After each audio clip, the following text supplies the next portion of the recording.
4 unit हो चुकी हैं और इन 4 यूनिट में हम लोग starting from the optics, basics of optical communications, optical signal का प्रोपेगेशन, उसके बाद हमने किस तरीके से ऑप्टिकल लाइट को जनरेट करना है, किस तरीके से लाइट को डिटेक्ट करना है, यानी सोर्सेज और डिटेक्टर्स, और उसके साथ साथ हमने कितने टाइप के लॉसेस होते हैं, बेसिकली डिस्पर्जन और नॉइजेस, वो सारे हमने ऑलरेडी पढ़ लिए हैं। Now coming to the unit 5 बड़ी इंटरेस्टिंग है क्योंकि बेसिकली सिस्टम डिज़ाइन करने के लिए हमें रिसीवर ऑपरेशन और डिजिटल रिसीवर परफॉर्मेंस, ये हमारा चैप्टर या एक यूनिट का बेसिक स्टार्टिंग है। ठीक है, तो इस यूनिट में हम लोग पढ़ेंगे रिसीवर ऑपरेशन और किस तरीके से बेसिकली मेरा ऑप्टिकल रिसीवर काम करता है वो, प्लस अगर मैं अपने डिजिटल रिसीवर्स को बनाता हूं तो उसके परफॉर्मेंस पैरामीटर्स कौन कौन से हैं और कैसे उसकी परफॉर्मेंस को हम इंक्रीज कर सकते हैं, एनहेंस कर सकते हैं।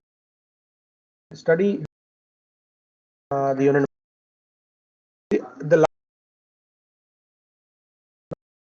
है ना, तो हमें 3 हफ्ते चाहिए, लगभग 25-26 दिसंबर वाले वीक में हम लोग इसको सिलेबस को एंड कर देंगे और फिर उसके बाद we'll revision, do the revision only. ठीक है, तो शुरू करते हैं। फंडामेंटल रिसीवर ऑपरेशन सबसे पहला टॉपिक है इसके अंदर, फंडामेंटल रिसीवर ऑपरेशन। ये बेसिकली आपको सिलेबस में यूनिट नंबर 4 में दे रखा है, लेकिन ये यूनिट 5 का ही पार्ट है, तो इसीलिए मैं यूनिट 4 में कवर नहीं करा रहा, मैं 5 में कवर करा रहा हूँ। फंडामेंटल रिसीवर ऑपरेशन में बेसिकली है क्या, अगर मैं अपने पूरे इस ऑप्टिकल फाइबर के सिस्टम को देखूं तो उस सिस्टम में मेरा एक ट्रांसमीटर सेक्शन हो गया है ना, जिसमें मेरे लाइट का सोर्स हो गया है ना, और उस सोर्स के साथ अगर मैं कोई सर्किटरी लगा रहा हूँ, फॉर एग्जांपल एम्पलीफिकेशन कर रहा हूँ या मॉड्यूलेशन कर रहा हूँ या मल्टीप्लेक्सिंग कर रहा हूँ, वो सारी चीज़ें हो गई। ठीक है, तो हम इसको ऑलरेडी हम स्टडी कर चुके हैं कि कैसे हमने अपने सोर्सेज के साथ लाइट इंटेंसिटी का मॉड्यूलेशन करा या कैसे हमने अपने इलेक्ट्रिकल सिग्नल को बेसिकली लाइट सिग्नल में कन्वर्ट करा, डिफरेंट डिवाइसेस के साथ साथ कैसे कैसे पैरामीटर्स चेंज होंगे उस पर्टिकुलर लाइट के। तो हम इसके बारे में ज़्यादा डिटेल में डिस्कस कर चुके हैं ऑलरेडी, तो यहाँ पर हम केवल उस ब्रीफ ओवरव्यू टाइप का आप देखेंगे। अब दूसरा पार्ट है उसका ऑप्टिकल फाइबर, तो वो फाइबर हम ऑलरेडी यूनिट नंबर 1 में डिस्कस कर चुके हैं, कौन कौन से टाइप के फाइबर होते हैं, किस किस टाइप की उसकी कैरेक्टरिस्टिक्स होती हैं, कौन सा फाइबर किस पर्टिकुलर एप्लीकेशन में ज़्यादा यूज होता है, and so on and so on. तो we'll also not study in detail because ये यूनिट फोकस करती है केवल केवल रिसीवर के ऑपरेशंस को या रिसीवर के परफॉर्मेंस के ऊपर। तो अब तीसरा कंपोनेंट आता है पूरे इस ऑप्टिकल फाइबर कम्युनिकेशन सिस्टम में, वो है रिसीवर। तो रिसीवर में क्या होना चाहिए, रिसीवर में मेरा एक डिटेक्टर होना चाहिए, वो ऑलरेडी हम पढ़ चुके हैं। उसके बाद चूंकि वो डिटेक्टर का जो सिग्नल जनरेट हो रहा है उस डिटेक्टर से, है ना, लाइट सिग्नल से जो electrical signal, equivalent electrical signal generate हो रहा है, that is comparatively very very small in magnitude, either in voltage sense और इन करंट सेंस। अल्टीमेटली मेरे को वहां पर बहुत कम पावर मिलती है, तो मेरे को एक एम्पलीफायर लगाना पड़ेगा, यानी मुझे एक एम्पलीफायर चाहिए रिसीवर में। और फिर उसके बाद चूंकि एम्पलीफायर के साथ साथ नॉइज भी एम्पलीफाई हो जाती है और मुझे अल्टीमेटली वो एक्चुअल में कंप्लीट सिग्नल चाहिए रिकवर करने के लिए, तो मैं क्या करूँगा, कुछ ना कुछ सिग्नल प्रोसेसिंग लगाऊंगा, कुछ ना कुछ सिग्नल को प्रोसेस करने के लिए सर्किट लगाऊंगा, जिससे कि जो सिग्नल मैंने भेजा था एक्चुअल में वही सिग्नल मेरे को रिसीव हो पाए। तो फंडामेंटल रिसीवर ऑपरेशन में मैं इन 3 डिवाइसेस की स्टडी करूंगा, बेसिकली डिटेक्टर, उसके बाद एम्पलीफायर, उसके बाद सिग्नल प्रोसेसिंग सर्किटरी। रिसीवर का बेसिकली काम क्या है, रिसीवर का काम क्या है, वो रिसीवर सेक्शन के अंदर सबसे पहले चीज आएगी फोटो डिटेक्टर, यानी वो ऑप्टिकल सिग्नल को, ऑप्टिकल एनर्जी को कन्वर्ट करेगा उसके इक्विवेलेंट इलेक्ट्रिकल सिग्नल में। ठीक है, और फिर उसको एम्पलीफाई करेगा, क्योंकि ये सिग्नल जो हम इलेक्ट्रिकल सिग्नल हमें रिसीव हो रहा है रिसीवर साइड पर, उसका एम्पलीट्यूड कंपैरेटिवली बहुत कम है, तो हमें उस सिग्नल को एक लार्ज इनफ लेवल तक एम्पलीफाई करना पड़ेगा जिससे कि उसको फर्दर प्रोसेस किया जा सके। ठीक है, और फिर उसके बाद मैं एक प्रोसेसिंग सर्किटरी लगाऊंगा, signal processing circuitry receiver amplifier के आगे की तरफ। रिसीवर एम्पलीफायर के अगला जो कंपोनेंट है that will be receiving signal processing circuitry, तो उसके अंदर हम लोग ये डिस्कस करेंगे। अब ये सारी प्रोसेस जितनी भी हैं, चाहे कन्वर्जन प्रोसेस हो यानी फोटो डिटेक्टर वाला हो, कन्वर्जन मतलब ऑप्टिकल सिग्नल से इलेक्ट्रिकल सिग्नल में कन्वर्जन, वहाँ पर भी कुछ नॉइज आएगी, डिस्टॉर्शंस आएंगे। उसके बाद जब मैं एम्पलीफायर लगाऊंगा तो एम्पलीफायर भी उस नॉइज को और उस सिग्नल को दोनों को एम्पलीफाई करेगा। अब अगर नॉइज ज़्यादा है तो ऑटोमेटिकली मेरा नॉइज का एम्पलीफिकेशन भी ज़्यादा होगा। और अगर मैं सिग्नल प्रोसेसिंग करता हूं, मतलब एक पर्टिकुलर लेवल के ऊपर के या नीचे के सिग्नल को डिस्कार्ड करता हूं, तो वो भी कोई ना कोई किसी ना किसी टाइप की नॉइज इंट्रोड्यूस करेगा मेरे सिस्टम के अंदर। तो अल्टीमेटली मेरे को क्या करना है, मेरे को इस पर्टिकुलर प्रोसेस के अंदर जो भी नॉइज और डिस्टॉर्शंस अनअवॉइडेबली आ रहे हैं किसी भी रीजन से, मेरे को उन टाइप की एरर्स को अपने रिसीविंग सिग्नल से एलिमिनेट करके जो एक्चुअल में मैंने ट्रांसमिट करा था उस ट्रांसमिटेड सिग्नल के लगभग इक्विवेलेंट सिग्नल तक पहुंचना है, जिससे कि मेरा सिग्नल के अंदर नॉइज भी कम हो, डिस्टॉर्शन भी कम हो, और मैं अपने एक्चुअल सिग्नल को रिकवर कर पाऊं जो एक्चुअल सिग्नल मैंने अपना स्टार्टिंग में भेजा था in the form of light. Depending on the magnitude of the received optical signal, जो भी करंट जनरेट होगी वो बहुत वीक भी हो सकती है, और उस वीक करंट की वजह से रैंडम नॉइज भी एसोसिएट हो सकती है मेरे डिटेक्शन प्रोसेस में। फोटो के डिटेक्शन प्रोसेस में, यानी फोटो डिटेक्टर में मेरा एक बहुत कम मैग्नीट्यूड का करंट है ना, उसके अंदर थोड़ी सी भी नॉइज अगर आई, that could create a good amount of noise that can adversely effect the signal, the actual signal. जो नॉइज है मेरी वो एडवर्सली इफेक्ट कर सकती है मेरे सिग्नल को, जो सिग्नल मेरा ट्रांसमिट हो रहा था, जो मैंने रिसीव करा, है ना।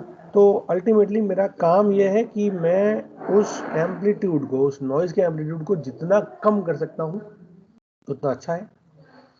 फोटो डिटेक्टर जो आउटपुट जनरेट करे, उस आउटपुट को एम्पलीफाई कुछ इस तरीके से करूं जिससे कि मेरी नॉइज कम एम्पलीफाई हो और मेरा सिग्नल ज़्यादा एम्पलीफाई हो। तो ज़्यादा सिग्नल के एम्पलीट्यूड में अगर मैं कम एम्पलीट्यूड की नॉइज ऐड करता हूं तो it won't create adverse effects much, है ना। तो मैं उस चीज़ को मिनिमाइज करने की कोशिश करूँगा। अब अगर मैं इलेक्ट्रिकल सिग्नल को देखता हूं तो मैंने जो भी फोटो डायोड से इलेक्ट्रिकल सिग्नल मिला उसको मैंने एम्पलीफाई करा, तो नॉइज भी उसने एम्पलीफाई करी। तो जो एम्पलीफायर के बाद जो भी इलेक्ट्रॉनिक सर्किटरी थी वो भी ऑटोमेटिकली उस नॉइज को एक सिग्नल की तरह ट्रीट करेगी, है ना। जो एडिशनल नॉइजेस आ रही हैं एम्पलीफायर से वो मेरे सिग्नल को फर्दर करप्ट करेगी, और फर्दर वो आगे के सिग्नल प्रोसेसिंग सर्किट्स में भी इनकॉर्पोरेट होगी, और वो कहीं ना कहीं उस सिग्नल प्रोसेसिंग को भी इंटरफियर करेगी। नॉइज कंसिडरेशंस जितनी भी आ रही हैं, starting from photo detector, then the amplifier, then the signal processing unit, इन सबको मुझे क्रिटिकली एनालाइज करना पड़ेगा, क्योंकि एक्चुअल में उन किसी भी नॉइज के इफेक्ट की वजह से मेरा सिग्नल कंप्लीटली डिस्टॉर्ट भी हो सकता है या सिग्नल का लॉस भी हो सकता है। ठीक है, तो मेरे को प्रॉपर तरीके से रिसीविंग सर्किटरी को इस हिसाब से डिज़ाइन करना पड़ेगा कि मेरे ऑपरेशंस जितने भी हैं उन ऑपरेशंस में ultimately at the end of the receiver circuit I want to get the same signal which was actually transmitted. ठीक है, तो मुझे उस सिग्नल को जिस भी प्रोसेसिंग सर्किट या सर्किट से प्रोसेस करना है वो मेरे नॉइज को सफिशिएंटली रिड्यूस कर दे, या उस नॉइज के इफेक्ट को मिनिमाइज करे, या उस नॉइज का मिनिमम इफेक्ट हो मेरे सिग्नल प्रोसेसिंग सर्किट। तो जो भी मैं रिसीवर डिज़ाइन करूंगा उस रिसीवर को डिज़ाइन करने के लिए मुझे एक मैथमेटिकल मॉडल लगाना पड़ेगा। एक या कई सारे मैथमेटिकल मॉडल हैं मेरे पास अवेलेबल, और उन मैथमेटिकल मॉडल्स के इस्तेमाल से मुझे क्या होगा, मुझे ये फ़ायदा होगा कि मैं अपने सिग्नल को प्रिडिक्ट कर सकता हूँ कि इस मैथमेटिकल मॉडल के हिसाब से ये कॉम्बिनेशन है सिग्नल और नॉइज पावर का, तो वहाँ पर लगभग ये सिग्नल मेरे को मिल रहा होगा, है ना। तो I will be able to predict what was the signal that was transmitted and what is the signal based on the signal that is received by the photo detector and then the amplified। ठीक है, तो उस particular process में ये predictor का काम बहुत important है, क्योंकि जब भी मैं रिसीवर बनाऊंगा तो किसी ना किसी मैथमेटिकल मॉडल से मैं उसको इस लायक बनाऊंगा कि वो मेरे लेवल को, किसी पर्टिकुलर लेवल को डिटेक्ट कर सके, प्रिडिक्ट कर सके। ये मॉडल्स मेरे पास कई सारे अवेलेबल हैं और हर मॉडल की अपनी अलग स्पेशलिटी है। किसी पर्टिकुलर मॉडल के अंदर नॉइज़ और डिस्टॉर्शंस ऐड भी होती हैं, किसी पर्टिकुलर नॉइज़ मॉडल के अंदर ऐड और नॉइज़ और जो डिस्टॉर्शंस हैं उनको मैं मिनिमम करने की कोशिश करूँगा। अलग अलग स्टेज में अलग अलग मैथमेटिकल मॉडल्स यूज़ कर सकते हैं जिससे कि मेरे रिसीवर का परफॉर्मेंस क्राइटेरिया जो है वो मैच कर पाए, है ना। हर पर्टिकुलर मैथमेटिकल मॉडल में अलग अलग कंपोनेंट्स हैं। उन कंपोनेंट्स में मुझे जो भी रिसीवर का क्राइटेरिया है कि रिसीवर को डिज़ाइन करने में मेरी सबसे पहली रिक्वायरमेंट क्या है, देन सेकंड प्रायोरिटी क्या है, then third, then fourth and so on. तो उन परफॉर्मेंस क्राइटेरियाज को अगर वो रिसीवर अचीव करना चाहता है तो उसको कौन कौन से पर्टिकुलर कंपोनेंट्स यूज़ करने पड़ेंगे based on the mathematical models I can identify. ठीक है, तो ये सारी बेसिकली इन चीज़ों की रिक्वायरमेंट हो गई। अब मैं क्या करूँगा, मैं ये करूँगा कि बेसिकली मैं डिजिटल कम्युनिकेशन सिस्टम में जो परफॉर्मेंस के मेजर करने के पैरामीटर्स हैं, जैसे कि error probability, bit error rate, उन सारे पैरामीटर्स को आइडेंटिफाई करूँगा। कोशिश करूँगा कि वो जिस भी लेवल की रिक्वायरमेंट है मेरे रिसीवर सर्किटरी में, उस बिट एरर रेट या एरर प्रोबेबिलिटी उस लेवल तक मैं अचीव कर पाऊँ। ठीक है, एनालॉग सिस्टम में फिडेलिटी क्राइटेरिया यानी signal to RMS root mean square value, है ना, वहाँ तक वो ज़्यादा से ज़्यादा हो। ठीक है, दूसरा अगर मैं डिजिटल में लेता हूँ तो वहाँ पर हम एरर प्रोबेबिलिटी या बिट एरर रेट की बात करते हैं। तो अगर मेरा एनालॉग सिस्टम है तो I will focus mainly on signal to root mean square noise ratio, और अगर मेरे पास डिजिटल सिस्टम है तो I will prefer to have the minimum error probability कि अगर मैं एक सिग्नल ट्रांसफर कर रहा हूँ तो उसमें कितने सिग्नल्स में एक सैंपल एरर के साथ आ रहा है। The calculation of error probability for a digital optical communication system, है ना, ये थोड़ी सी डिफरेंट है कन्वेंशनल इलेक्ट्रिक सिस्टम के लिए, क्योंकि डिजिटल सिस्टम में बेसिकली हमारा प्रोसेस जो है वो थोड़ा डिफरेंट होता है। ठीक है, discrete quantum nature of the photons arrive and detection process. ठीक है, बेसिकली क्वांटम यानी फोटोन जो आ रहे हैं, फोटोन का अराइवल, फोटोन का डिटेक्शन, ये कंप्लीट रैंडम नेचर का एक प्रोसेस है। और उसके अंदर गेन, सपोज मैं एवलांच फोटो डायोड ले रहा हूँ तो वहाँ पर गेन भी आएगा, तो गेन के फ्लक्चुएशंस की वजह से भी there is basically randomness in the photon arrival and detection process, और इसी वजह से ये थोड़ी सी कन्वेंशनल इलेक्ट्रिकल सिस्टम से डिफरेंट है। अब इस पर्टिकुलर प्रोसेस को एक एनालिटिकल मेथड्स से हम एनालाइज कर सकते हैं और अपने रिसीवर की परफॉर्मेंस को प्रिडिक्ट कर सकते हैं, और फिर एक ट्रेड ऑफ आइडेंटिफाई कर सकते हैं कि कैलकुलेशन की सिंप्लिसिटी किस पर्टिकुलर मॉडल में है, या मेरा जो अप्रॉक्सीमेशन है, उसका प्रिडिक्शन है, वो कितना एक्यूरेट है। तो उन दोनों के बीच में अगर मैं अपने कैलकुलेशन को सिंपल करना चाहूँगा तो मुझे अप्रॉक्सीमेशन यानी उसकी जो एक्यूरेसी है वो कंपैरेटिवली कम होगी, क्योंकि मेरा मेथड बहुत सिंपल है। लेकिन अगर मैं अपने मेथड को कॉम्प्लेक्स करूँगा, एक साथ कई सारे पैरामीटर्स की स्टडी करूँगा, उनके इंटरडिपेंडेंस को चेक करूँगा, और फिर वहाँ पर देखूँगा कि किस पर्टिकुलर पैरामीटर से किस चीज़ का इफेक्ट हो रहा है ना, तो वहाँ पर मेरी अप्रॉक्सीमेशन यानी उस प्रोडिक्शन की एक्यूरेसी बढ़ जाएगी। तो बेसिकली यहाँ पर एक ट्रेड ऑफ रहेगा कि मैं अपने प्रोसेस को सिंपल कर लूँ, मैथमेटिकल या एनालिटिकल मॉडल्स को, मेथड्स को सिंपल बनाऊँ या उसको एक्यूरेट बनाऊँ, है ना। तो इन दोनों के बीच में एक ट्रेड ऑफ रहेगा। अगर मेरा मेथड सिंपल होगा तो ऑब्वियसली उसकी एक्यूरेसी कम होगी, अगर मेरा मेथड ज़्यादा कॉम्प्लेक्स होगा, ज़्यादा पैरामीटर्स की स्टडी करेगा, तो उसकी एक्यूरेसी भी कंपैरेटिवली उतनी ही ज़्यादा होगी। अब ये सारे कंपोनेंट्स हैं, ये सारे मेरे एक सिस्टम में ब्लॉक डायग्राम के अंदर अगर मैं देखूं तो ये 5-6 पैरामीटर्स हैं। सबसे पहले मेरा ट्रांसमीटर या एलईडी है या लेज़र है। तो कैसा सिग्नल था इसके पहले, ये इलेक्ट्रिकल पल्सेस हैं, है ना।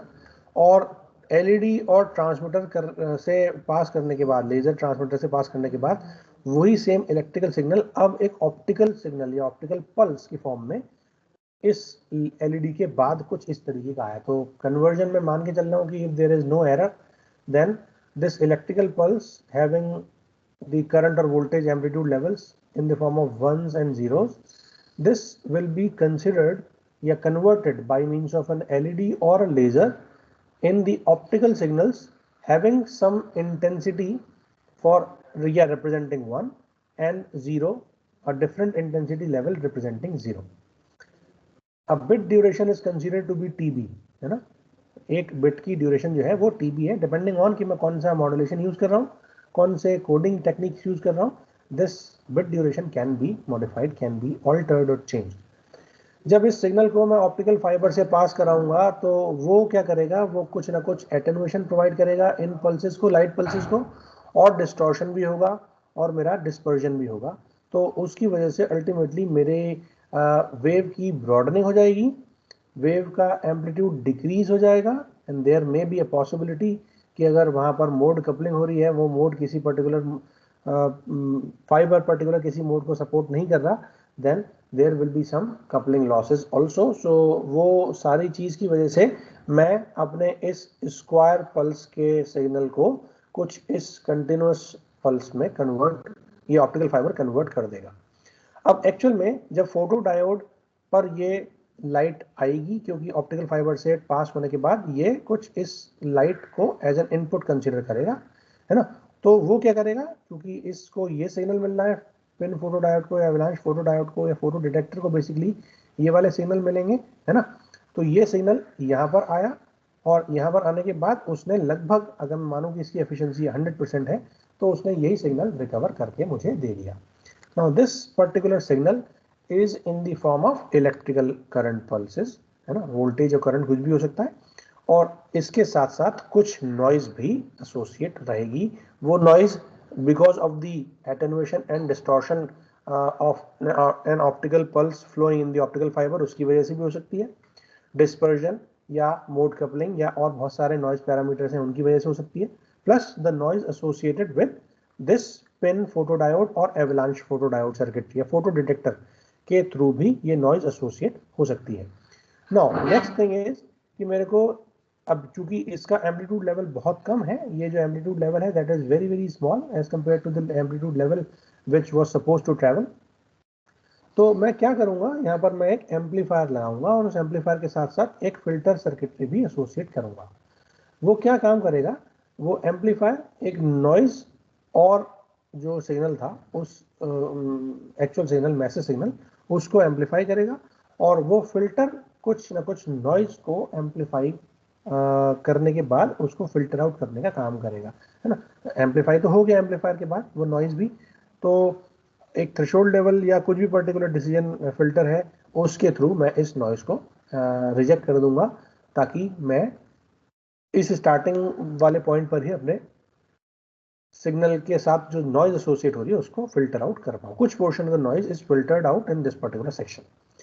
Now this is an analog signal. तो मुझे अल्टीमेटली, चूंकि यहाँ पर मैंने डिजिटल सिग्नल दिया था, डिजिटल फॉर्म में इनपुट दिया था, तो अल्टीमेटली मुझे इसको डिजिटल फॉर्म में कन्वर्ट करना है। अब डिजिटल फॉर्म में कन्वर्ट करने के लिए I need to have a decision circuit and a pulse generator circuit, जो कि डिसाइड कर सके कि वो कितने टाइम के लिए एक बिट की ड्यूरेशन थी, कितने टाइम, कितना लेवल था उस वोल्टेज का, अगर मैं एक 1 को या एक 0 को रिप्रेजेंट कर पा रहा हूँ, है ना। और उसके साथ एसोसिएटेड जो इफेक्ट्स थे, जैसे कि डिस्पर्जन थी, पल्स की ब्रॉडनिंग, उन इफेक्ट्स को मिनिमाइज करने के लिए मुझे एक डिसीजन सर्किट चाहिए हुआ कि किस ड्यूरेशन पर मैं वो सैंपल का एम्पलीट्यूड चेक करूंगा और उस सैंपल के एम्पलीट्यूड के करस्पॉन्डिंग मैं 1 या 0 बिट असाइन करूंगा। ठीक है, तो ये डिसीजन और पल्स जनरेटर सर्किट का काम हो गया। और उसके बाद अगर कुछ फर्दर रिक्वायरमेंट है सिग्नल प्रोसेसिंग की, कि सपोज इसका एम्पलीट्यूड वोल्टेज लेवल सपोज यहाँ पर 5 वोल्ट था, है ना, और यहाँ पर मेरे को मिल रहा है सपोज 3 वोल्ट या 12 वोल्ट, तो मैं उसको रिक्वायरमेंट के हिसाब से अपना उसी लेवल तक डाउन कर पाऊँ या अप कर पाऊँ, डिपेंडिंग ऑन कि इस सर्किट के आउटपुट पर क्या वोल्टेज लेवल्स मिल रहे हैं, है ना, वो लेवल क्या मेरी रिक्वायरमेंट से मैच करते हैं। यहाँ पर मैं अपने सिग्नल प्रोसेसिंग इक्विपमेंट से उस सिग्नल को, जिस फॉर्म में सिग्नल मेरे को चाहिए उसी फॉर्म में लगभग कन्वर्ट कर दूंगा।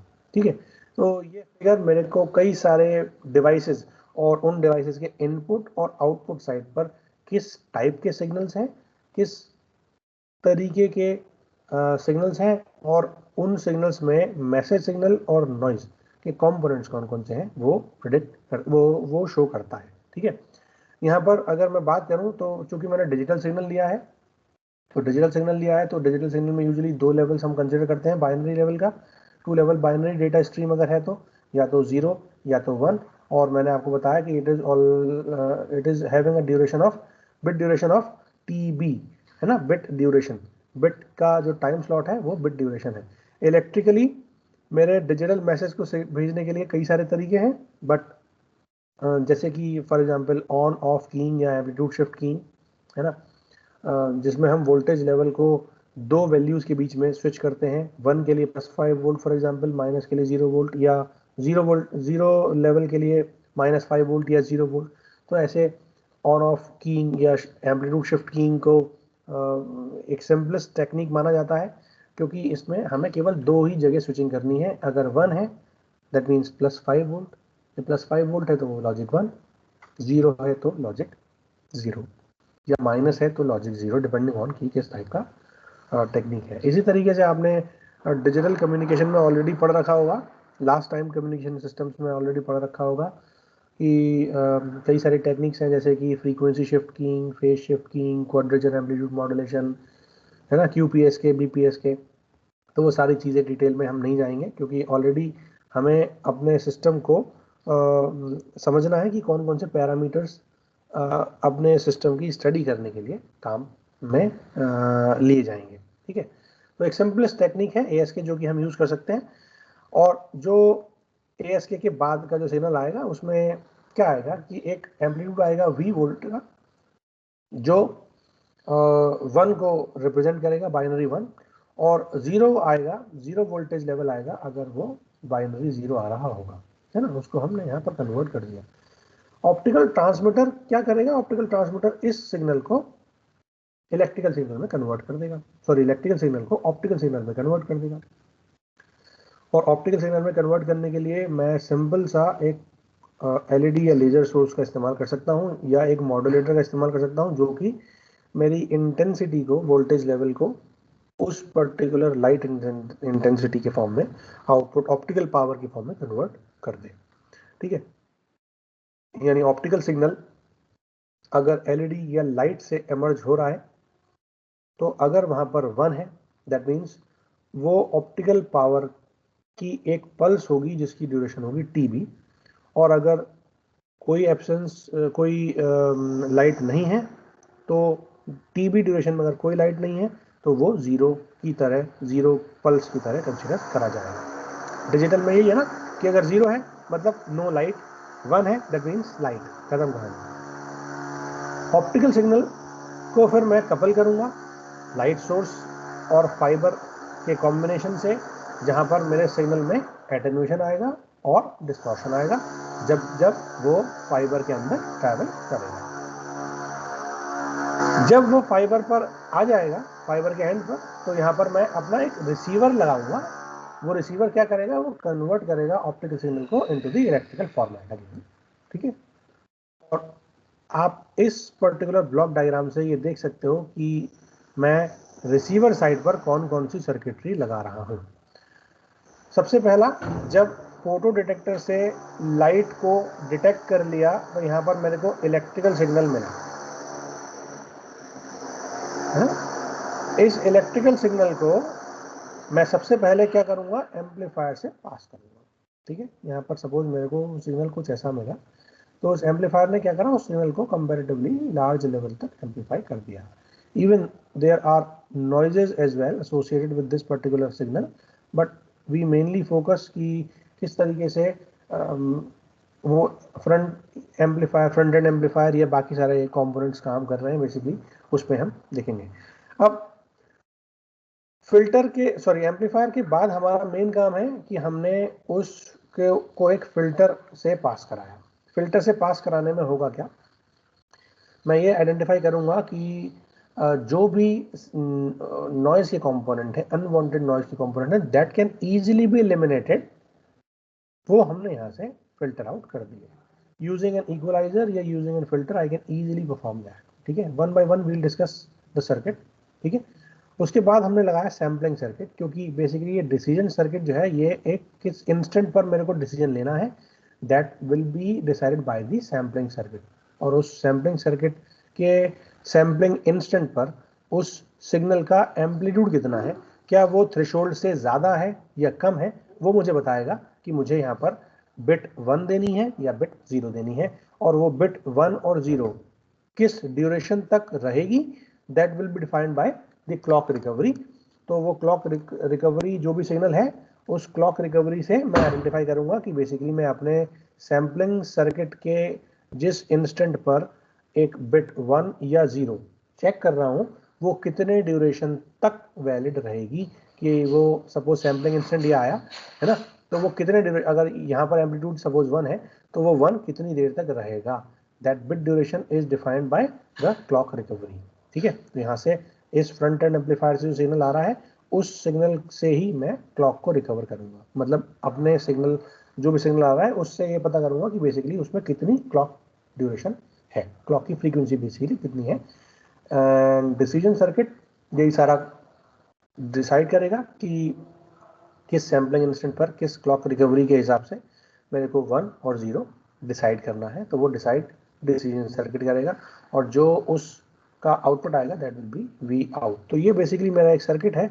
इस सर्किट के थ्रू मेरा रिसीवर सर्किट में मेरे 5 कंपोनेंट हैं बेसिकली, है ना। एक फ्रंट एंड एम्पलीफायर, क्योंकि नॉइज और सिग्नल को सबसे पहले एम्पलीफाई करने की जरूरत पड़ेगी। उसके बाद मैं नॉइज को फिल्टर आउट करने की कोशिश करूंगा, और उसको एक सैम्पलिंग और डिसीजन सर्किट से पास करूंगा, and based on the clock recovery मैं उस सिग्नल को डिजिटल सिग्नल में in the form of bits convert करूंगा। इस फिगर में आपको ऑप्टिकल रिसीवर के बेसिक कंपोनेंट्स दिख रहे हैं, है ना। सबसे पहला कंपोनेंट है एक फोटो डायोड या फोटो डिटेक्टर, चाहे वो एवलांच टाइप का हो या पिन टाइप का हो, जो कि इलेक्ट्रिकल करंट प्रोड्यूस करेगा proportional to the received power level. Optical power level के प्रोपोर्शन में एक इलेक्ट्रिकल सिग्नल जनरेट करेगा। उसके बाद ये चूंकि बहुत वीक करंट है, तो मुझे एक फ्रंट एंड एम्पलीफायर की रिक्वायरमेंट होगी। फ्रंट एंड एम्पलीफायर क्या करेगा, वो बूस्ट कर देगा उस सिग्नल को उस पर्टिकुलर लेवल तक, जो पर्टिकुलर लेवल पर मैं अपनी circuitry, electronic circuitry, electronic equipments का इस्तेमाल कर सकता हूं, है ना। उसके बाद इस इलेक्ट्रिकल सिग्नल को मैंने एम्पलीफाई करा, और एम्पलीफाई करने के बाद एक लो पास फिल्टर से पास करा, जिससे कि मेरे सिग्नल की नॉइज रिड्यूस हो गई, है ना। और इस चीज से ही बेसिकली मैं क्या करता हूं, अपने सिग्नल की बैंडविड्थ के लो पास फिल्टर बैंडविड्थ से मैं अपने इसको रिमूव कर दूंगा। ये मुझे बताएगा कि मेरे सिग्नल रिसीवर साइड की बैंडविड्थ कितनी है, सिग्नल में जो ये जो रिसीवर है, उस रिसीवर की बैंडविड्थ कितनी है। रिसीवर कितनी बैंडविड्थ को रिसीव कर सकता है, that will be defined by low pass filter, है ना। उसकी बैंडविड्थ जो लो पास फिल्टर की है, यही बैंडविड्थ मेरे रिसीवर बैंडविड्थ को डिटरमाइन करने में मेरी हेल्प करेगी। उसके बाद अगर मैं इंटर सिंबल इंटरफियरेंस के इफेक्ट्स को भी मिनिमाइज करना चाहता हूं, तो फिल्टर का रिस्पांस भी कुछ इस तरीके से होना चाहिए कि वो बेसिकली आईएसआई के इफेक्ट को भी आइडेंटिफाई कर सके, पल्स की ब्रॉडनिंग को, या फिर वो पल्स कितनी ओवरलैप कर रही है बाकी दूसरी पल्सेस के साथ, उनको आइडेंटिफाई करके उनको मिनिमाइज करने का हेल्प दूसरे सिग्नल को, मतलब बेसिकली सर्किट को कर सके, यूजर को कर सके। ठीक है, जब जब फाइबर के अंदर वो ट्रैवल करेगा तो डिस्टॉर्शन होगा, पल्स ब्रॉडनिंग होगी, और उस पल्स ब्रॉडनिंग की वजह से इंटर सिंबल इंटरफियरेंस होगी। तो मुझे अल्टीमेटली रिसीवर बैंडविड्थ के थ्रू ये पता लग जाएगा कि मैं ISI के इफेक्ट को मिनिमाइज करने के लिए कितनी बैंडविड्थ की मिनिमम रिक्वायरमेंट होगी, वो मुझे वहाँ से पता लग जाएगा। नेक्स्ट इज, इस पर्टिकुलर चीज को बोलते हैं इक्वलाइजेशन, बिकॉज पल्स के स्प्रेडिंग को वो कैंसिल आउट कर देगा। सपोज फॉर एग्जांपल मैंने ये पल्सेस ली,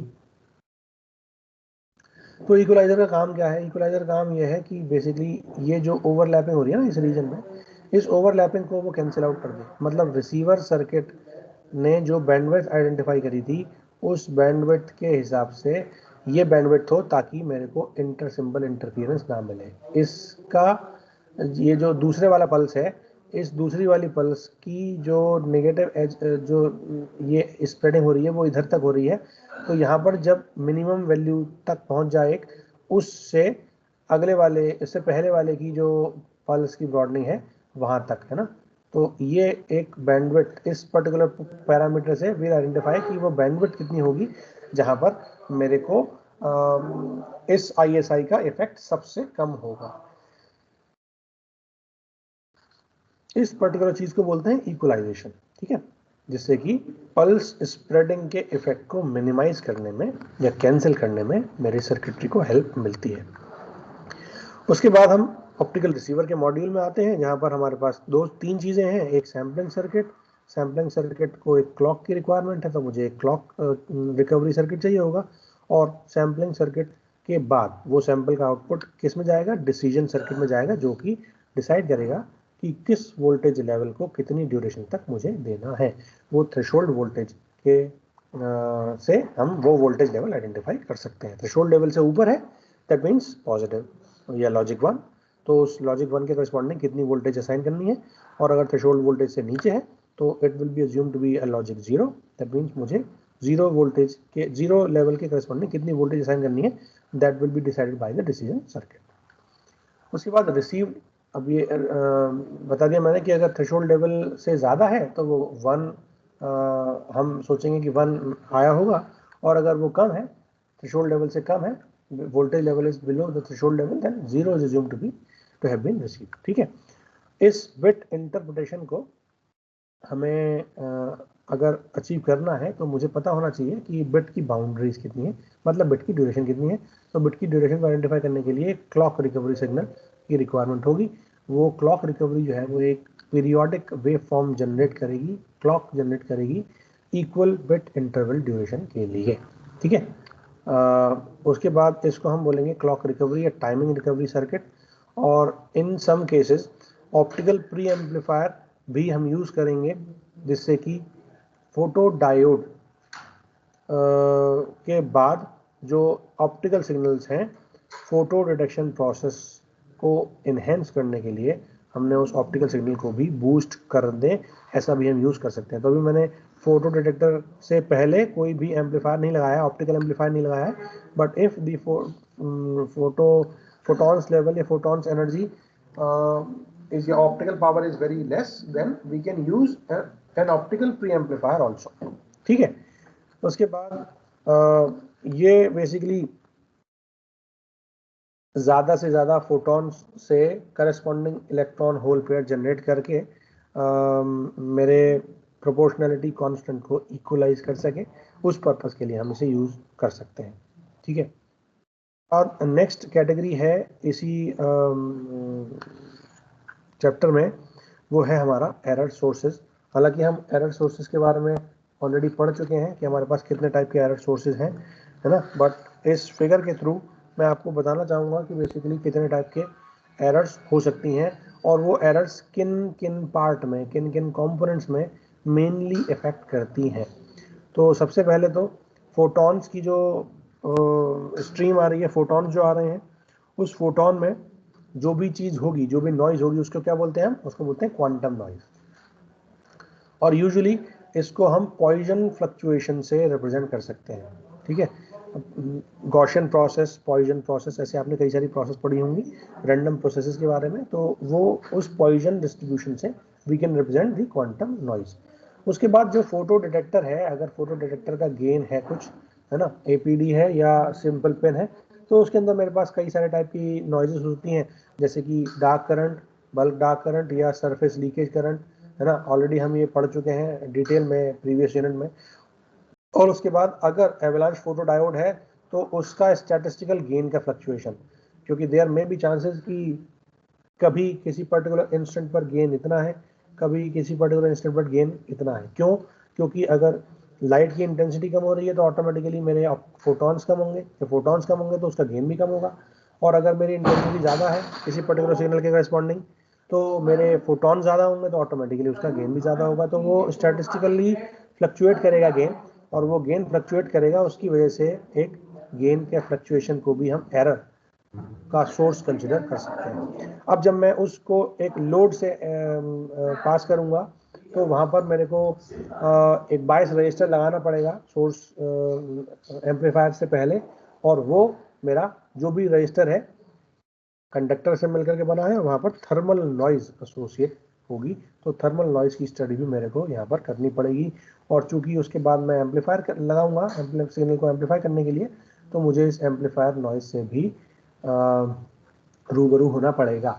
अब अल्टीमेटली है क्या कि इन सारे कंपोनेंट्स में कौन सी नॉइज सीवियर है, कौन सी नॉइज किस पर्टिकुलर केस में ज़्यादा इफेक्टेड है, उन सारी नॉइज के पर्टिकुलर पैरामीटर्स कौन कौन से हो सकते हैं। क्योंकि अल्टीमेटली मैं सिग्नल पावर तो मुझे पता है सिग्नल पावर कितनी है, लेकिन अगर मैं किसी भी तरीके से नॉइज की स्टडी करके नॉइज पावर को भी कैलकुलेट कर पाऊँ तो आई कैन ईजिली डिटरमाइन कि मेरे उस सिग्नल से associated signal to noise ratio कितना है, वो आइडेंटिफाई करने में मेरे लिए आसानी होगी।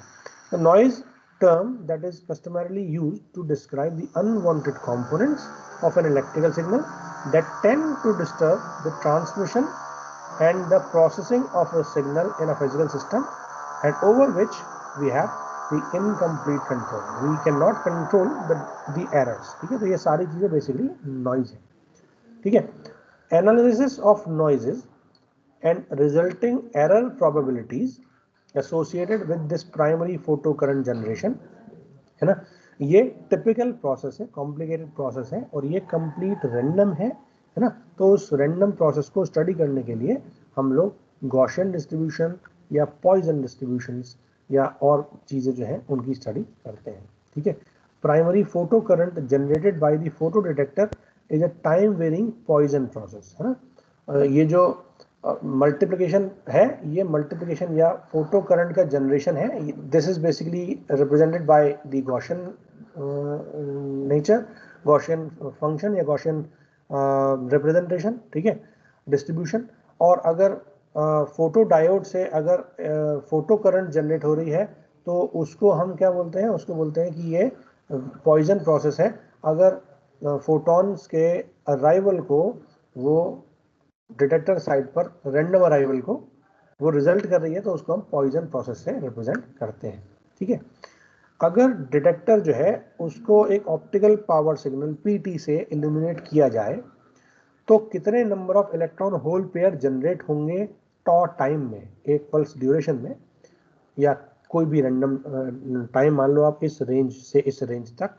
तो अगर उसमें इलेक्ट्रॉन होल पेयर जनरेट कर रहे हैं और उसकी वैल्यू हम डिनोट कर रहे हैं एन बार से, तो this n bar can be represented as the power received within the time interval।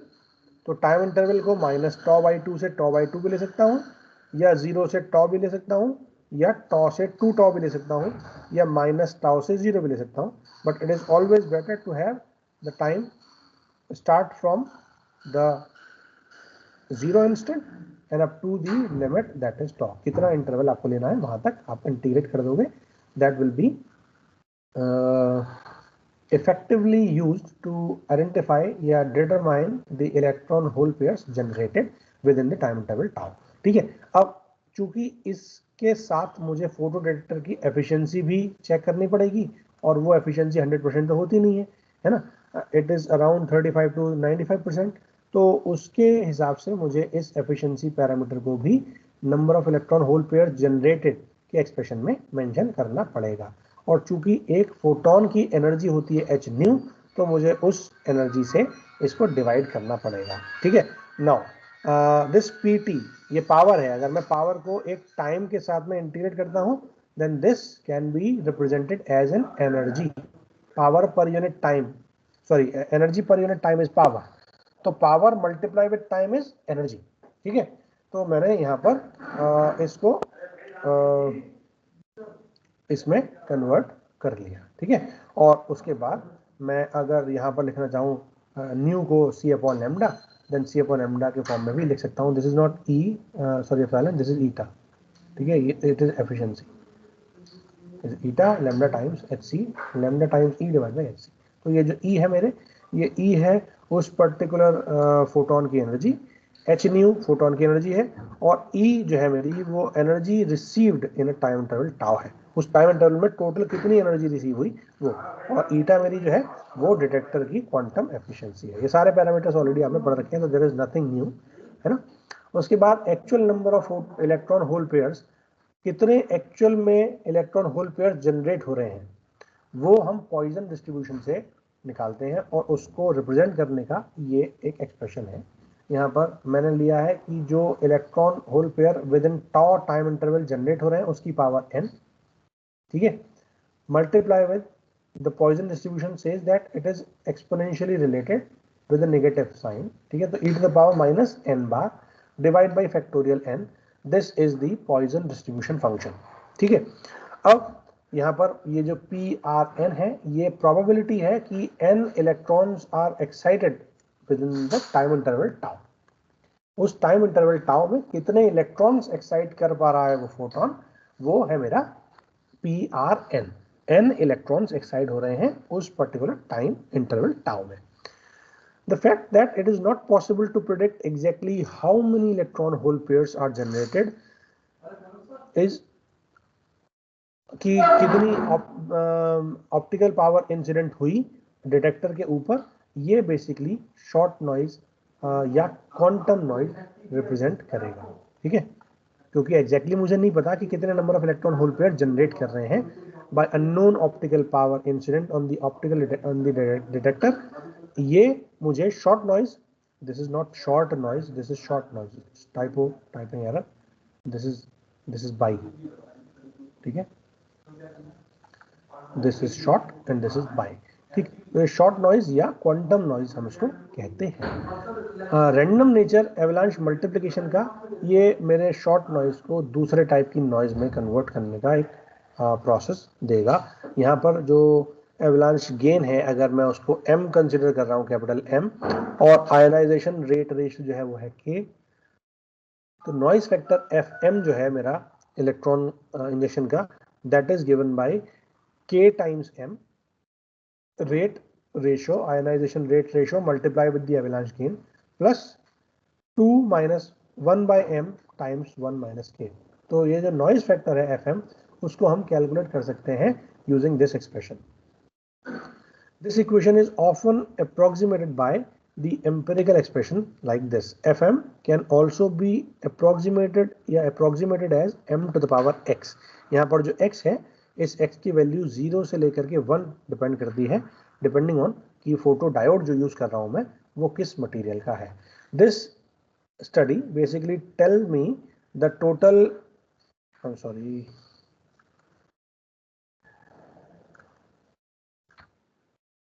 This tells me कि वो बेसिकली किस मटेरियल, फोटो डायोड जो है वो किस मटेरियल का हम यूज कर रहे हैं। Based on this particular expression we try to solve this numerical. ठीक है, क्वेश्चन ये कहता है कि आपको दो एवलांच फोटो डायोड कंसिडर करने हैं अलग अलग मटेरियल के, अलग अलग आयनाइजेशन रेट के। एक है सिलिकॉन का एवलांच फोटो डायोड जिसका आयनाइजेशन रेट रेशियो जो है वो है 0.02, और दूसरा केस है जिसमें इंडियम गैलियम आर्सेनाइड का एक एवलांच फोटो डायोड यूज करा है मैंने, जिसका आयनाइजेशन रेट रेशियो के जो है मेरा है वो है 0.5। ना आपको क्या निकालना है, एक्सेस नॉइज फैक्टर यानी FM निकालना है यूजिंग द एक्सप्रेशन। पुराना एक्सप्रेशन जो हमने लिखा था अभी, उसी को यूज करके आपको FM निकालना है ना, फॉर ईच डिवाइस, इस वाले के लिए भी, सिलिकॉन वाले के लिए भी, और INGAS के लिए भी। ठीक है, ये आपको निकालना है। आपको दे रखा है ये जो एवलांच का मल्टीप्लिकेशन फैक्टर है that is 30 for both the devices. ठीक है, अब क्वेश्चन नंबर, इसका सेकंड पार्ट है कि आपको FM की value, noise factor margin FM की वैल्यू को एस्टिमेट करना है अगर INGAAS के एवरेज फोटोडायोड की वैल्यू जो है, अगर उसके लिए गेन की वैल्यू जो है वो 30 की जगह 10 हो जाए तो। ठीक है, तो कैसे करेंगे? It's very simple. Sorry, this can be calculated as f of m. Previously मैंने क्या लिखा था expression? That is k times m plus 2 minus 1 by m multiply with 1 minus k. तो when k is for case number 1 है ना, case number 1 के लिए मैं सॉल्व कर रहा हूं. पहले इसके लिए क्या हो जाएगा? It is 0.02 into 30 plus 2 minus 1 divided by 30 into 1 minus 0.02. ठीक है, तो आप इसको लिख सकते हो 30 into 0.2, इससे काट दो तो यहाँ आ जाएगा पॉइंट, है ना, 0.6 प्लस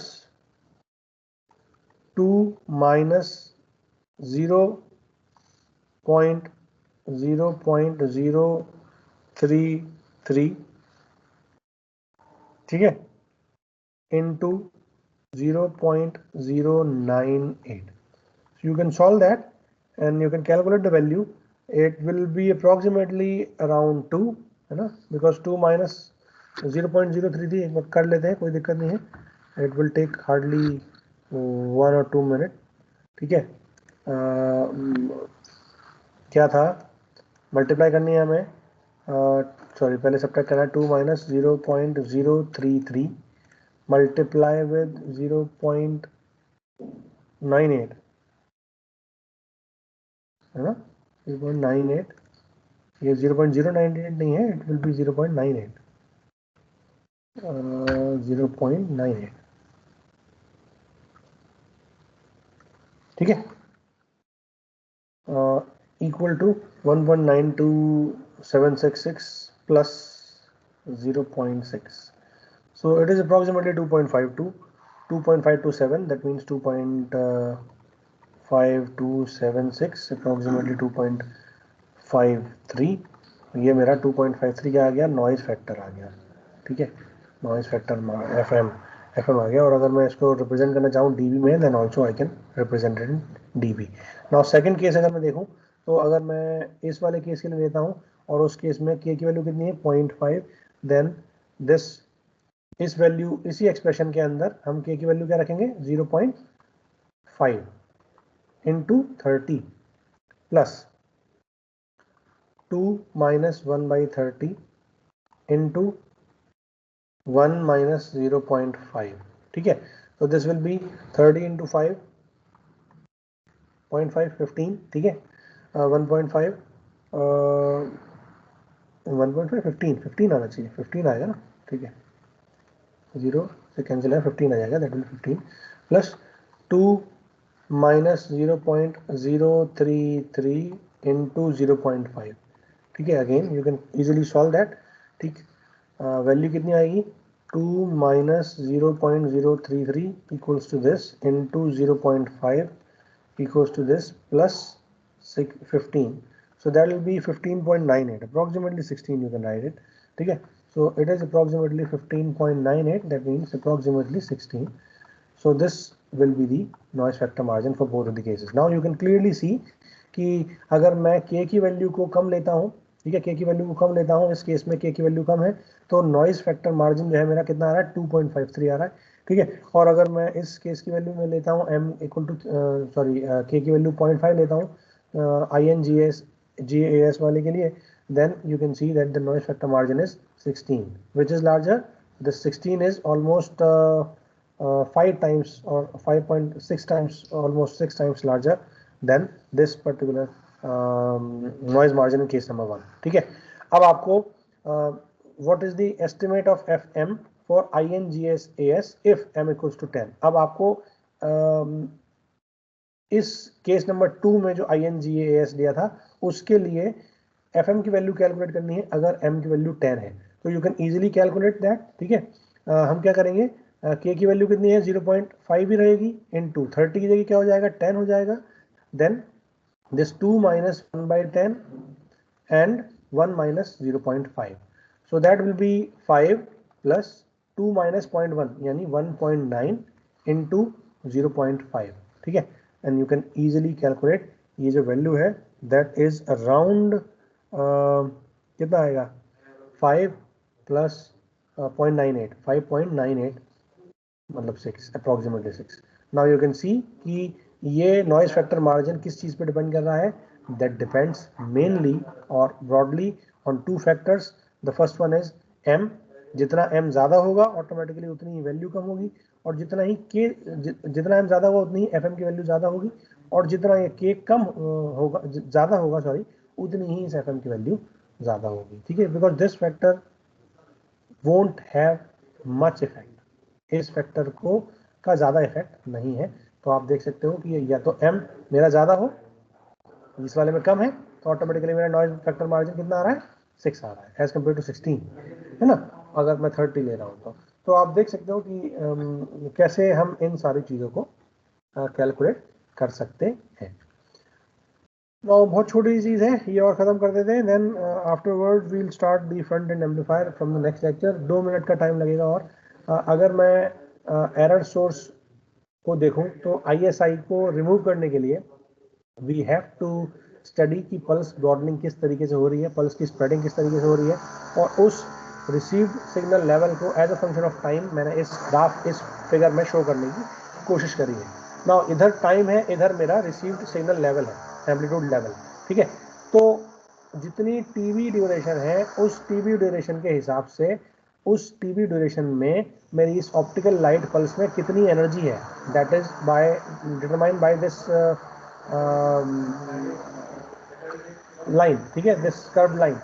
यहाँ पर जितनी एनर्जी है मुझे वो कंपेयर वो एक्चुअल में आइडेंटिफाई करनी है, क्योंकि यही एनर्जी उस टोटल ऑप्टिकल लाइट एनर्जी जो कि इस इलेक्ट्रिकल सिग्नल में कन्वर्ट हो रही है वहाँ पर यूज की जाएगी. ठीक है, तो चूंकि this will be considered as 1. ठीक है, और मैंने इसमें ये विड्थ ले ली गामा. ठीक है, तो this will be the remaining part, this one plus this one will be 1 minus gamma, because this complete is 1 duration. ठीक है, 1 second 1 millisecond जो भी आप पैरामीटर आप मानना चाहो मान सकते हो. तो उसमें ये जितने टाइम के लिए मुझे लेना है that will be gamma, तो remaining is gamma by 2, 1 minus gamma by 2. so this will be 1 minus gamma by 2 इधर साइड, 1 minus gamma by 2 इधर side.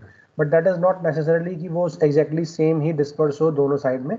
There may B difference की वो स्प्रेडिंग जो है वो उसकी इधर ज़्यादा हो रही है, इधर कम हो रही है, या इधर ज़्यादा हो रही है, सॉरी इधर ज़्यादा हो रही है और इधर कम हो रही है. तो this part plus this part will be considered as this gamma. ठीक है, this is transmitted in a given slot. Most of the time the pulse energy will arrive in the corresponding time. ये कुछ इस तरीके से show हो रही है, और ये हम जब भी फाइबर के अंदर प्रोपेगेट करेंगे ऑप्टिकल लाइट तो कुछ इस तरीके से एनर्जी की स्प्रेडिंग होगी.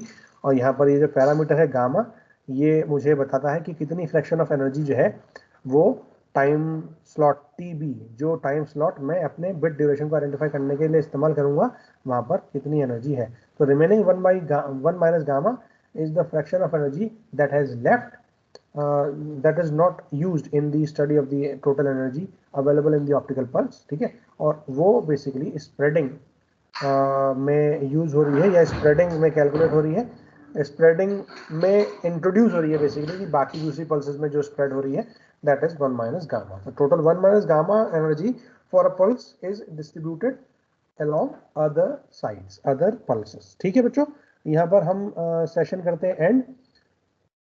आई होप समझ में आ गया होगा आप लोगों को. नेक्स्ट लेक्चर में we will begin with the front end amplifier.